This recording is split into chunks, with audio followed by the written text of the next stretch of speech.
Vous avez la parole. Monsieur le Président de la République, nous sommes aujourd'hui réunis dans cette salle en tant que citoyens d'un État libre. Mais je voudrais aussi dire à l'assistance que Nelson Mandela nous rappelait que notre liberté en tant que nation africaine ne sera complète que le jour où le peuple palestinien aura également sa liberté. Monsieur le Président de la République, Monsieur le Président de l'Assemblée nationale, Monsieur le Premier ministre et tous les membres du gouvernement, Monsieur le médiateur de la République, nous sommes très honorés d'avoir été invités à participer à ces assises, à ce dialogue national sur le système politique.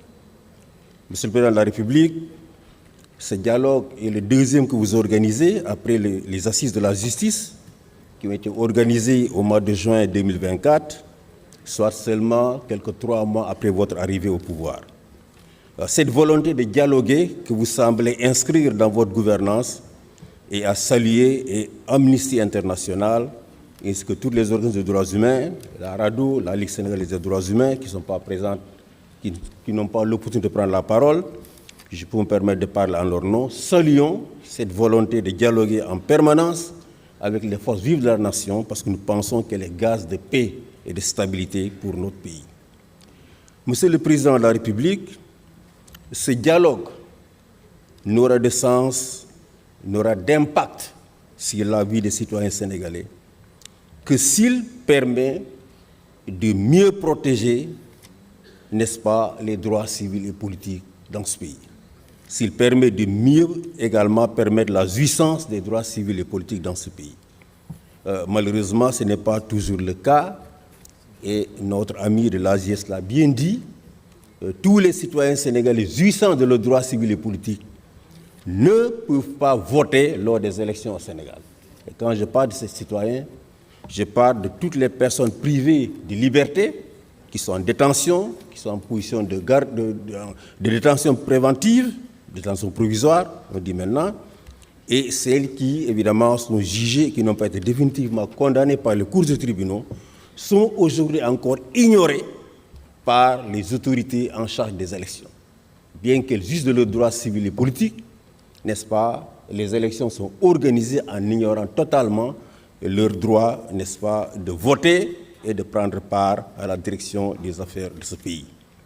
Donc, nous exhortons cette Assemblée, et nous savons que cela rencontre votre volonté, Monsieur le Président de la République, que désormais tout soit mis en œuvre pour permettre aux personnes privées de liberté qui jouissent encore de leurs droits civils et politiques puissent voter lors des élections aussi bien présidentielles que législatives ou locales. Nous pensons également, Monsieur le Président de la République, qu'aujourd'hui, la déchéance des droits civiques des citoyens doit être revue.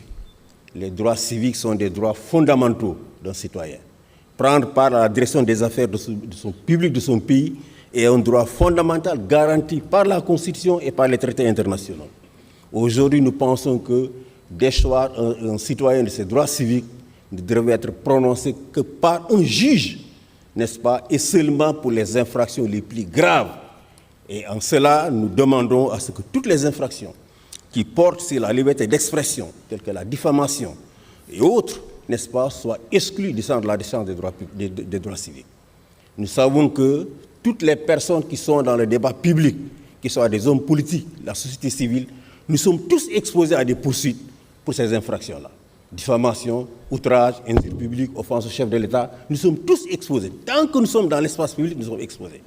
Et donc, pour ces infractions, pour lesquelles les principales victimes sont les hommes politiques, la société civile, les syndicalistes, qu'on puisse évidemment exclure la défense des droits civiques, n'est-ce pas, les condamnations liées à ces infractions particulières. Monsieur le Président de la République, nous saluons, en plus donc des dialogues dont je viens de parler, les concertations avec les travailleurs qui ont permis d'aboutir à un pacte social qui va permettre à ce pays de se consacrer, n'est-ce pas, au travail, qui est le seul, n'est-ce pas, gage pour le développement économique et social de notre nation. Je voudrais aussi terminer, avant que la cloche ne sonne, pour faire un plaidoyer en faveur de la presse. Monsieur le Président de la République, s'il y a eu un développement d'une conscience citoyenne dans ce pays, c'est dû à la presse. Ce n'est pas des partis politiques qui ont démissionné dans le rôle d'éducation des citoyens. Totalement démissionné. C'est la presse qui a permis à une conscience citoyenne de se former dans ce pays et qui a permis qu'on ait dans ce pays des élections libres, démocratiques et transparentes, où avant 23 heures, on sait qui a gagné les élections et qui a perdu. Donc cette presse doit être soutenue. Il y a beaucoup d'insuffisances aujourd'hui dans le secteur des médias. Il faut accompagner. Il faut accompagner. Il faut aider, il faut accompagner. Une presse vibrante, plurielle et le reflet d'une bonne santé démocratique. Et nous nous réjouissons des instructions que vous avez données en Conseil des ministres pour que le ministre de tutelle puisse continuer le dialogue avec les médias pour trouver des solutions durables aux problèmes auxquels ils font face. Je vous remercie infiniment, Monsieur le Président de la République.